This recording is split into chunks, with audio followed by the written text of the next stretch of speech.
Assalamualaikum warahmatullahi wabarakatuh dan selamat malam, salam sejahtera dari Jalan Taman Bunga 4, lantai 3 Kota Gorontalo. Di studio podcast Ruang Aspirasi Gorontalo Ruasko, RG, fokus dan berimbang. Dan di malam hari ini saya kedatangan dua narasumber yang luar biasa. Yang pertama adalah Bapak Profesor Dr. Insinyur Muhammad Iqbal Bahwa. Kita tahu bersama bahwa Prof ini kalau berbicara tentang peningkatan SDM, pertanian, ekonomi, sosial, pariwisata, luar biasa. Dan kemarin beliau membahas dengan saya terkait milenial pertanian. Assalamualaikum Pak Prof Iqbal. Waalaikumsalam warahmatullahi wabarakatuh Pak Deno. Ya baik. Sehat walafiat Pak. Ya sehat, alhamdulillah. Dan kalau yang satu ini boleh saya katakan beliau ini sangat aneh. Aneh tapi nyata. Kalau orang bilang bos beliau orang gila dalam membentuk sebuah daerah yang baik, tapi beliau ini aneh sekali selama saya kenal beliau. Seorang dokter muda dan beliau sekarang dipercayakan menjadi staf ahli Wakil Ketua DPR RI Rahmat Gobel. Selamat malam Dr. Charles Budidoku. Selamat malam Ya. Kak Deno.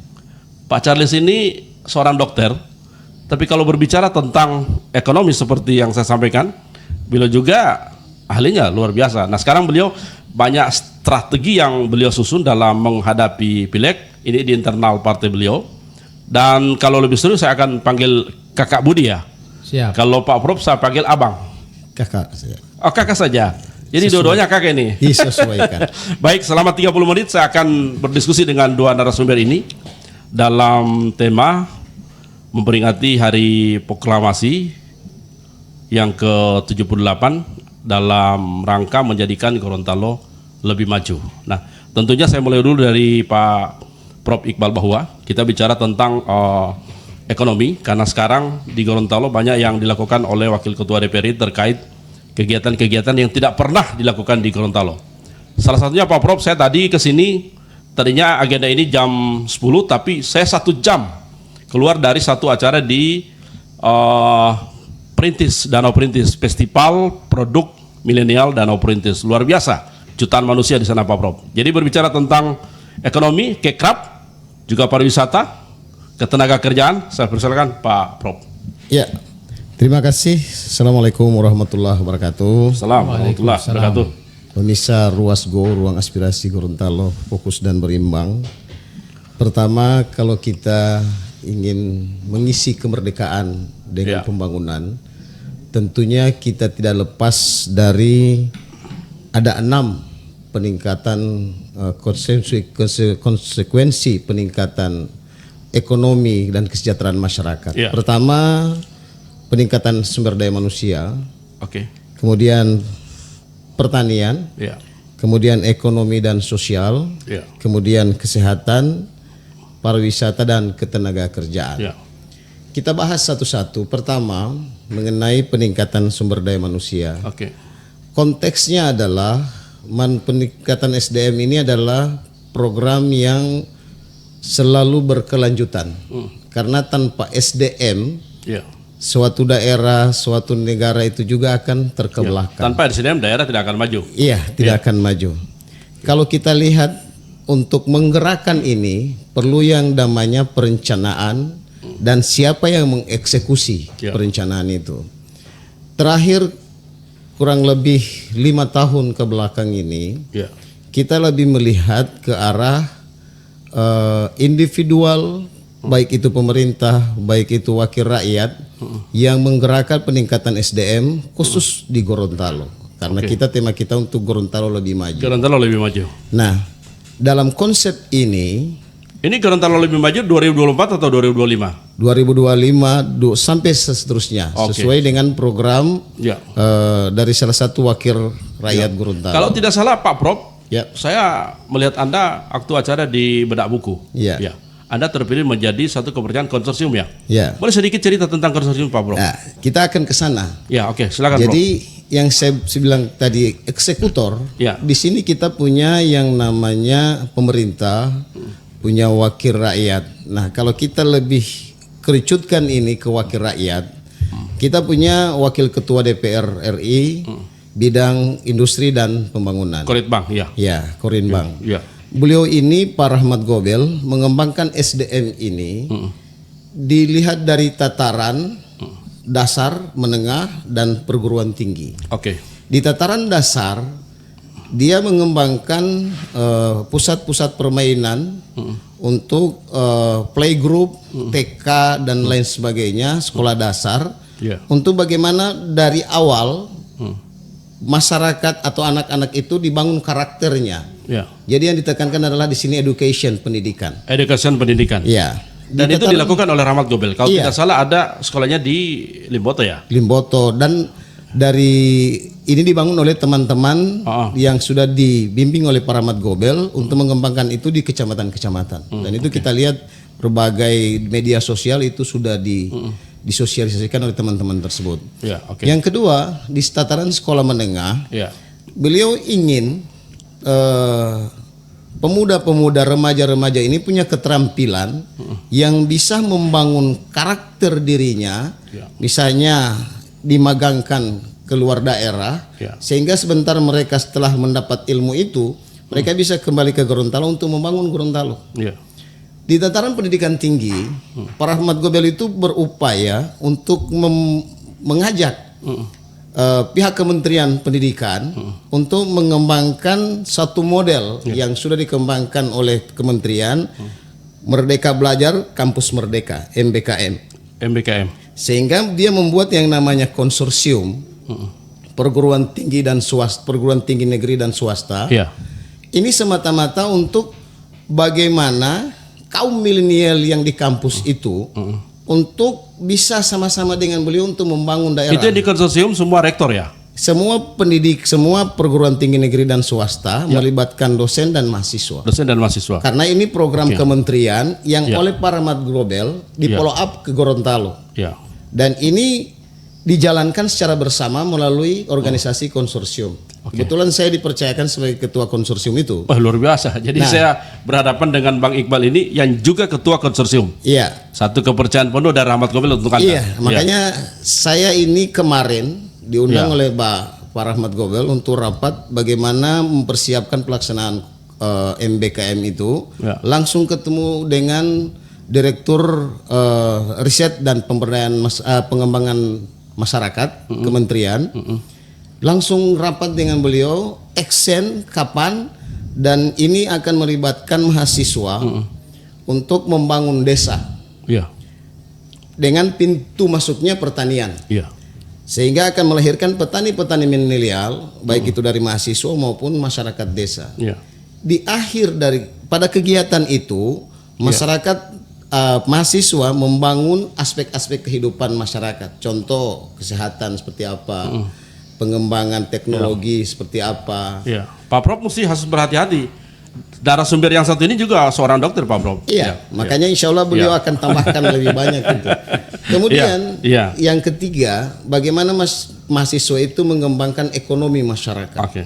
Dan yang terakhir, hasil dari MBKM ini akan terpilih mahasiswa-mahasiswa dan masyarakat yang punya kemampuan untuk dimagangkan ke luar negeri. Iya. Dan itu akan menggunakan instrumen dari negara yang akan dituju. Contoh, kemarin Pak RG itu sudah bicara dengan Direktur Riset dan Pengabdian Masyarakat untuk bagaimana mahasiswa dan masyarakat. Direktur Riset dan Pengabdian Masyarakat. Pengabdian Masyarakat. Bagaimana mahasiswa dan masyarakat yang dihasilkan dari konsorsium ini untuk dimagangkan ke Jepang. Dan hasil pelajaran mereka itu akan mereka bawa di Gorontalo. Luar biasa sekali, Prof. Jadi itu, ada 6 poin tadi ya? Iya. Itu di bidang peningkatan SDM. Itu baru peningkatan SDM. Iya.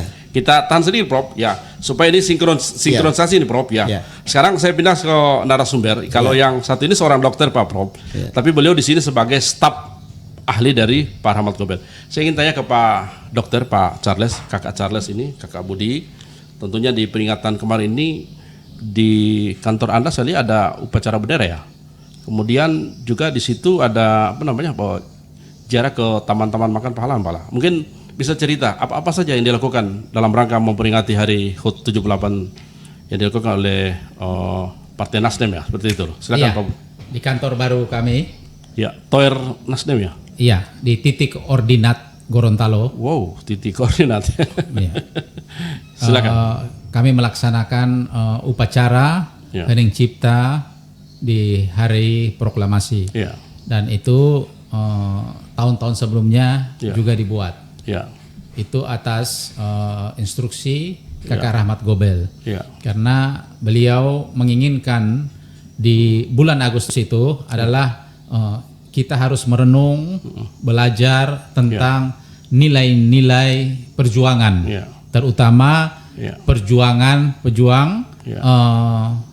tokoh yang membangun Gorontalo. ya, Nah, kita ketahui bersama bahwa kita ziarah Ya. ke makam Pak Nani Wartabone, ya, Pak David, Ya. ya. Dan saya sendiri melihat ya, di setiap hari dalam doa ya, Pak Rahmat Gobel itu bukan hanya berbicara kepada kami ya, nilai-nilai untuk menghormati para pahlawan, ya, karena beliau tahu tokoh bangsa yang besar itu menghormati ya, para pendiri pahlawan perjuangannya mereka. Ya. Itu beliau selalu membawakan doa ya, bagi tokoh-tokoh Gorontalo Ya. yang sudah almarhum, Ya. almarhumah. Ya. Pak Medi Botutihe, Pak Nani, Ya. Pak Nurdin Mono Arfa, Ya. Pak Iwan Boking, Ya. Pak Abbas Nusi.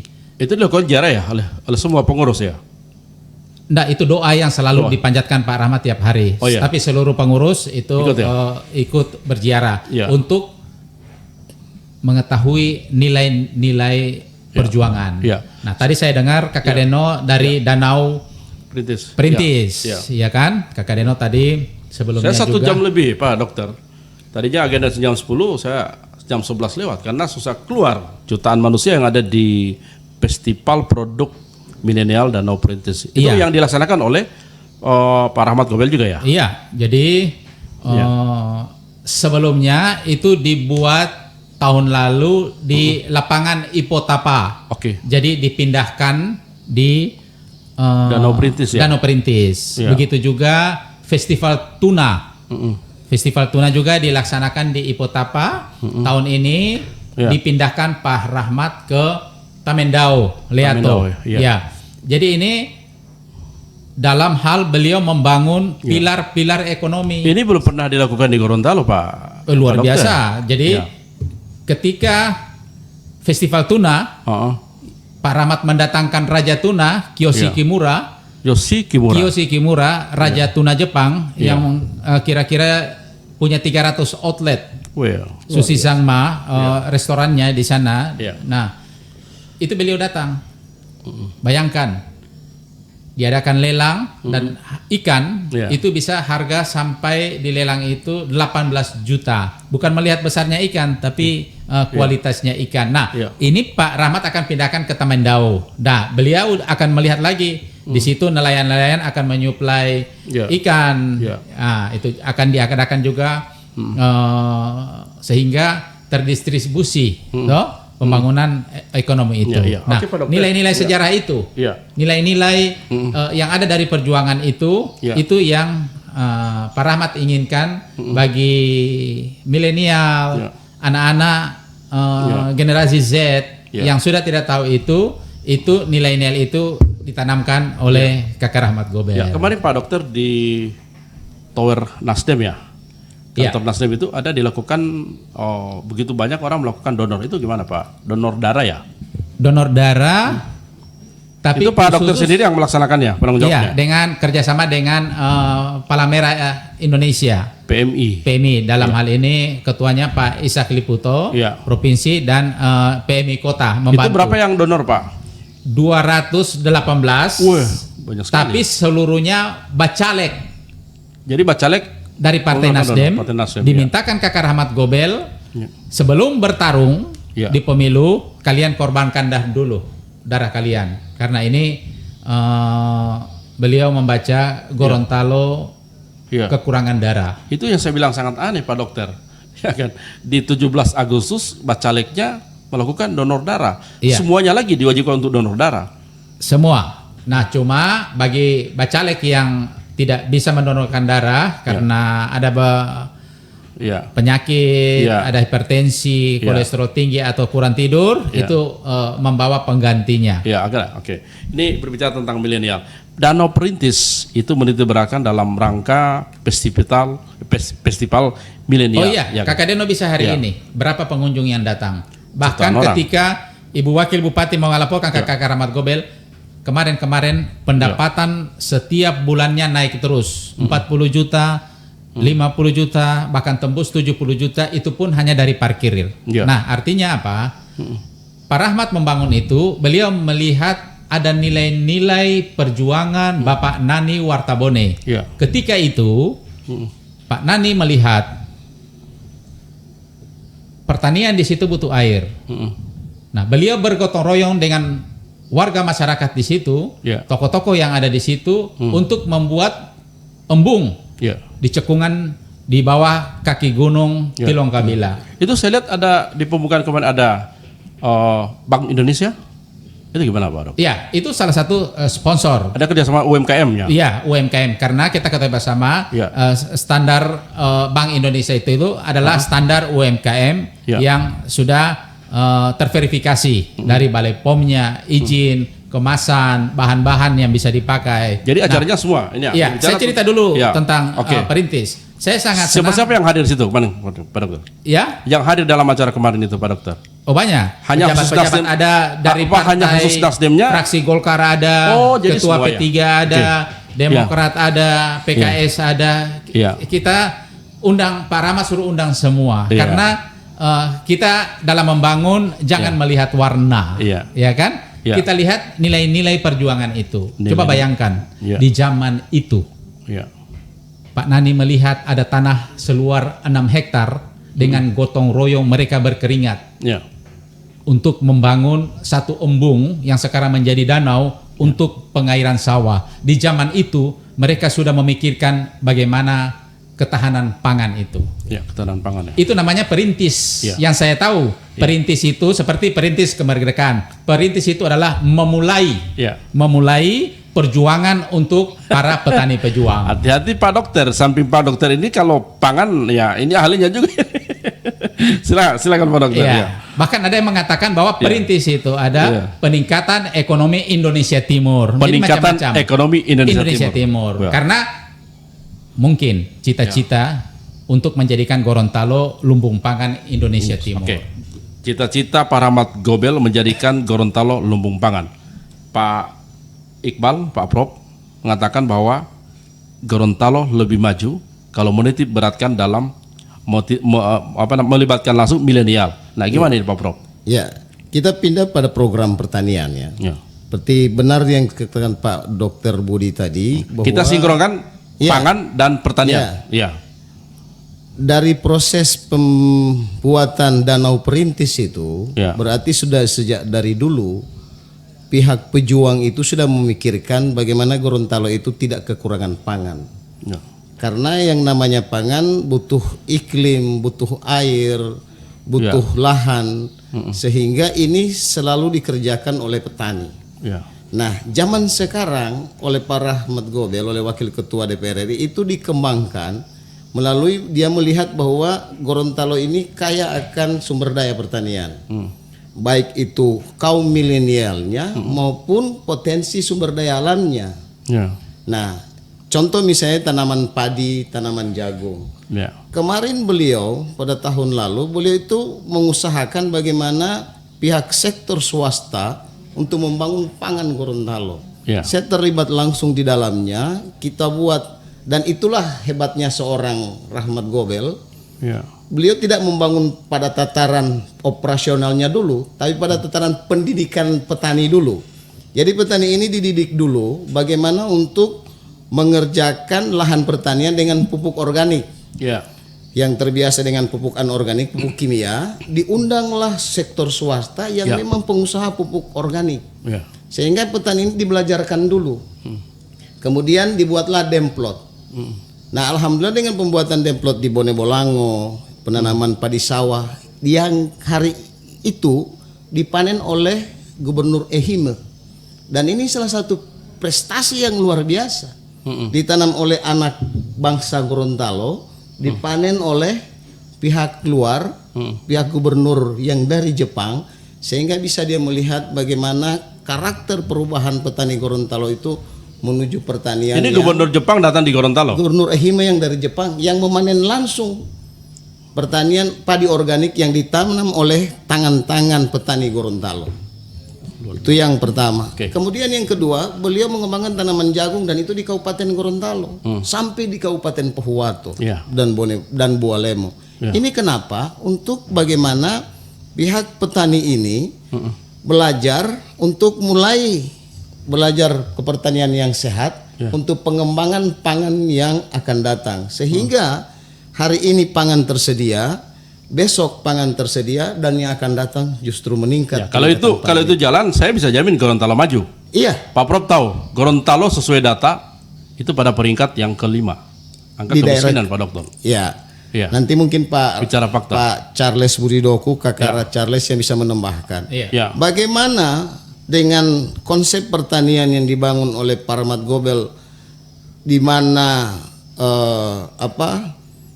sarana produksinya mahal, pupuk mahal, benih mahal, lahan mulai berkurang, sehingga dengan intensifikasi teknologi yang didatangkan oleh Pak Rahmat Gobel ini bisa meningkatkan pangan Gorontalo dan bisa memenuhi ketersediaan pangan di masyarakat.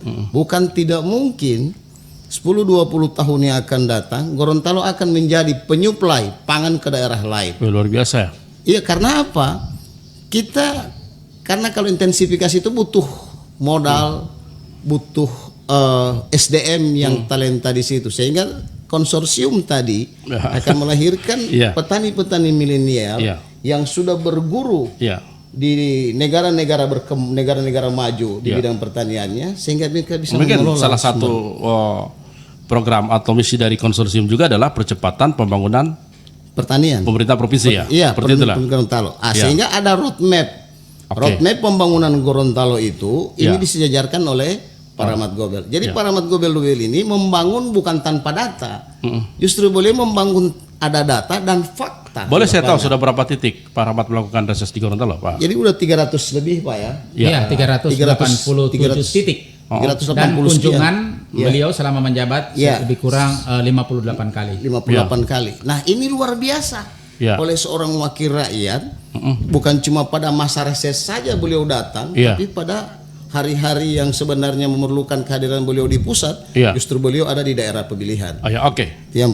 Kalau mencerdaskan kehidupan bangsa, Pak Dokter sering saya dengar berbicara tentang kalau kita keluar dari yang miskin, Gorontalo maju, kita harus lawan penjeliman, pembondohan, ketidakadilan. Silakan Pak Dokter. Kakak Deno, saya katakan malam ini, tidak ada daerah yang miskin, tidak ada kabupaten, kota, provinsi yang miskin, tidak ada. Tapi kalau pemerintah salah urus ada. Salah urus. Jadi Gorontalo salah urus. Saya tidak katakan sesuai itu. data Gorontalo. Saya bicara data aja. Tidak ada daerah yang miskin. Pak Prof sampaikan tadi bahwa untuk kemakmuran daerah Gorontalo, majunya Gorontalo hebat. Jadi SDM dan lain-lain. Nah, sekarang bicara data. Sekarang semua sudah ada di undang-undang, ada di aturan pemerintah, ada DAU, ada DAK, ada yang semua terinclude dalam APBD, ada PAD. Coba bayangkan di zaman dulu, waktu Pak Wali Kota almarhum Bapak Takiniode, itu tidak ada dana pusat, tidak ada. Makanya kan pernah terjadi kan pemberontakan hanya yang dikira pemberontakan, padahal kalau saya baca buku, waktu Permesta itu adalah hanya mereka meminta bagi hasil bagi daerah. Dulu tidak ada transfer ke daerah. Daerah itu membayar gaji, itu saya mendengar cerita, itu ketika membayar gaji, Butakiniode, wali kota saat itu harus mengumpulkan pengusaha kopra, tapi bayangkan, pengusaha-pengusaha Tionghoa, dia kumpulkan semua, pengusaha Gorontalo, pengusaha dari Arab, semua dia kumpulkan, bagaimana kita bisa membayar gaji pegawai, dan di zaman itu beliau bisa membangun kantor camat, dia bisa membangun pasar, tidak pakai dana pusat. Begitu ya. Bayangkan sekarang senangnya kepala daerah transfer masuk terus. Jadi daerah Jadi salah urus. daerah miskin itu tidak ada ya? Salah urus. Coba. Salah urus. Coba kalau Iya. ini salah satu contoh. Oke. Saya belajar ke Kakak Rahmat Gobel. Oke. Ternyata teori yang saya baca bahwa cara cepat meningkatkan ekonomi di wilayah tersebut, di desa tersebut, di destinasi tersebut adalah dengan membangun pariwisatanya. Dan terbukti. Ya. Tamendao Ya. dibangun dengan program Kotaku. Ya. Itu program aspirasi pemerintah Presiden Jokowi yang dibawa Kakak Rahmat Gobel. Oke. Kotaku. Oke. Di situ saya tahu waktu saya wakil wali kota, daerah itu di belakang itu daerah sangat kumuh. Ketika dibangun, pendapatannya berapa di situ? Bisa dicek sekarang. Ya. Menara Limboto Ya. yang dibangun Pak Pakaya, yang dikenal dengan Tower Pakaya. Tower Pakaya. Karena jadi Menara Limboto. Iya. Ketika Sekarang masih Pak Rahmat berfungsi. melihat itu sudah jadi besi tua, Iya, tapi sekarang rongsokan. sudah tidak berfungsi. Bahkan orang penjual besi tua ada orang sok keker-keker itu. Iya, sok bakarat. Iya. Itu kenapa? Itu hanya ada salah urus atau 3 gimana, di Pak? dunia. Ya. Oke. Paris, Paris. Menara Paris, Oke. Eiffel. Tokyo Tower, dan Menara Limboto. Ya. Kakak Rahmat Gobel mengajak 4 kepala dinas dari Kabupaten Gorontalo Ya. itu ke Jepang melihat Menara ya. menara di sana dan pengelolaannya, ekonominya sehingga berkembang. Ya. Bayangkan ketika Boleh saya tahu lampu berapa anggaran? lebih kurang 7 miliar 7 miliar. dengan atap yang luar biasa di Iya. kolong jalan itu kan? Iya. Ya itu atapnya. Bayangkan Kakak Deno. Ya. Pedagang di situ dikatakan kepala dinas pariwisata waktu itu ya Pak Lapananda, Pak Yusran Lapananda, Yusran dia katakan Lapananda. Ya. biasanya pedagang itu segan untuk iya kan karena perekonomiannya lemah, tidak berpendapatan. Ya. Nah, mereka bahkan sudah membayar hampir untuk 1 tahun punya retribusi karena takut dipindahkan di situ karena ekonomi mereka itu tumbuh. Itu juga boleh dikatakan salah urus, Pak Dokter. Itu menara. Sampai sekarang yang lainnya menyala, yang lain tidak. Hari ini, itu Kakak Rahmat Gobel akan Ya. merenovasi lagi. Iya. Kemarin sudah minta izin Ya. untuk merenovasi lagi untuk beliau ada terganggu sedikit lalu lintas di situ karena beliau akan merenovasi lagi. Ya. Hari ini Danau Perintis. Ya, itu di Perintis ada air mancur yang tidak pernah. Tadi yang tanya ke Water saya, screen. Ya, apa namanya, Jadi, Pak? Water screen. Water Jadi screen, oke. di tengah danau itu bayangkan ada air mancur bermain, ada layar, bisa ada tulisan. Itu di Gorontalo hanya ada di Danau Perintis, Pak. Gak ada di daerah lain. Di Sulawesi cuma ada di Gorontalo, Bos. Sulawesi saja di Gorontalo. Iya. Luar biasa sekali ya. Ya. Sekarang coba tanya pendapatan masyarakat daerah situ. Ya. Coba bisa tanyakan kan? Kakak Deno Iya. bisa tanya. Ya. Pendapatan saja dari parkir sudah hampir 70 juta hari ini. Iya, Jadi ada betul. pendapatan daerah. Iya. Ya kan? Begitu tumbuhnya pariwisata bisa menumbuhkan ekonomi. Boleh saya- begitu. iya. Nah, coba kalau pemerintah tahu mengatur itu, toh, membangun pariwisata, dia support, toh, ekonomi berjalan di situ. Oke, memang benar yang disampaikan oleh beliau. Kalau Pak Dr. Charles ini, Pak Prof, pengalaman beliau luar biasa. Mantan Makanya anggota Kakak DPD. Deno, Iya kan? makanya Kakak Deno, Iya. yang harus kita perbanyak di Gorontalo ini Iya. sesuai hadis. Ya. Di mana banyak tapak kaki, di situ ada rezeki. Itulah yang dibuat Kakak Rahmat Gobel. Wah, luar Ini biasa. bukan karena kedekatan saya dengan Kakak Rahmat Gobel, Ya. bukan atau saya sebagai staf ahli Kakak Rahmat Gobel, tapi Ya. ini yang selalu orang katakan Ya. luar biasa Pak Rahmat Gobel membangun Gorontalo ini. Ada satu pertanyaan saya. Banyak partai yang menginginkan CBD, bahkan Anda dari salah satu partai besar. Kenapa Anda memilih Partai Nasdem? Apakah Pak Rahmat Gobelnya? Kenapa Anda memilih Pak Rahmat Gobel? Bahkan ada istilah 350. Sebelum Pak Dokter jawab, saya kembali dulu ke Pak Prof Iqbal, mencerdaskan kehidupan bangsa. Ya, kita harus lawan yang namanya penjeliman, kebodohan, dan ketidakadilan. Iya. Ya kan? Jadi Pak Prof sebelum jawab, yang tadi Pak Dokter saya pertegas, ya kan? Kenapa Anda memilih Rahmat Gobel? Kenapa Anda memilih Partai Nasdem? Charles Budidoko mengatakan bahwa kantor Nasdem, Tower Nasdem dibangun untuk rakyat Gorontalo. Pertanyaan saya tadi, banyak partai, bahkan beliau meninggalkan partai besar. Kenapa seorang Charles Budidoko memilih Partai Nasdem? Kenapa harus memilih Rahmat Gobel? Silakan Pak Charles. Begini Kakak Deno, Ya, partai politik itu Ya. hanyalah sebuah instrumen. Oke. Partai itu membutuhkan mesin. Ya. Siapa mesin itu? Pejuang partai. Ya. Di situ Kakak Rahmat Gobel saya melihat adalah pejuang. Ya. Ketika beliau pertama kali ketemu saya, waktu itu saya masih wakil wali kota, beliau katakan kepada saya, Ya. Kakak Budi, bantu saya membangun Gorontalo. Bayangkan, seorang tokoh besar, bahkan dikatakan oleh Basri Amin, Ya. beliau bukan hanya tokoh saja, tapi beliau adalah visioner, punya visi sampai 2051 untuk Gorontalo. Ya. Beliau datang kepada Dr. Budi yang cuma wakil wali kota. Ya. Kalau wakil itu kan biasa dikatakan ban reserve. Tapi bayangkan, Ya. beliau menghargai saya, Ya. seorang tokoh besar, pengusaha besar, konglomerat Indonesia datang kepada saya, bangun Gorontalo. Ya. Makanya saya terjun bersama beliau, bersama Partai Nasdem untuk membangun Gorontalo. Dan kali ini beliau katakan kepada rakyat Gorontalo, berikan kali ini kesempatan dulu, walaupun hanya 5 tahun. Ya. Sampai 2029 bagi Partai Nasdem. Percayakan dulu. Tapi kalau sampai 2029 Partai Nasdem tidak berbuat, jangan pernah dipilih lagi. 1,4 triliun Gorot. Itu baru satu kursi. Hah? Untuk Nasdem. Sudah dilakukan beliau. Ratusan miliar yang ada di Gorontalo. Seperti yang dijelaskan oleh Pak Prof tadi. Bicara pertanian sudah banyak bantuan beliau. Ya kan? Ya, 350, beliau ya. datang membangun Gorontalo, meninggalkan beliau sebagai pengusaha besar. Ya. Datang di Gorontalo, kunjungan ke Gorontalo lebih kurang sudah 58 kali Ya. selama beliau menjabat. Ya. Beliau membangun dari aspirasi beliau ke Ya. Kementerian PUPera, Kementerian Perhubungan, Ya. Kementerian Pendidikan, Ya. BPJS, OJK, Ya. sesuai bidang beliau. Ya. Dan beliau juga membangun dengan istilahnya APRG, Anggaran Pribadi Rahmat Gobel. Apa? APRG. APRG, kan kita tahu ada APBN, APBN dan APBD. Ya. APRG. Ini APRG. Anggaran Pribadi Rahmat Gobel. Bayangkan Kakak Deno, Iya.